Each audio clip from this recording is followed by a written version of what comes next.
Sadə dildə fond bazarı və IPO nədir? Fond bazarı və IPO haqqında eşitmisiniz, amma onlar nə deməkdir bilmirsiniz. Gəlin sadə dildə izah edək. Fond bazarı nədir? Fond bazarı şirkətlərin və hökumətlərin pul toplamaq üçün qiymətli kağızlar, səhmlər, istiqrazlar satdığı yerdir. İnsanlar buradan alqı-satqı edir, qiymətlər isə tələb və təklifə görə dəyişir. Yəni bu şirkətlərlə investorların görüşdüyü böyük bir bazardır. IPO nədir? IPO ilk ictimai təklif deməkdir.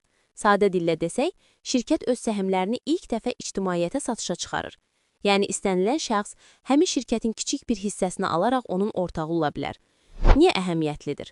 Fond bazarı şirkətlərə inkişaf üçün pul verir, investorsa gəlir əldə etmə imkanı qazanır. IPO isə şirkətlərin böyüməsi və daha şəffaf olması üçün vacib addımdır. Fond bazarı və IPO sadəcə çətin iqtisadi terminlər deyil. Onlar əslində həm şirkətlərə, həm də sizə yeni imkanlar təqdim edən sadə mexanizmlərdir.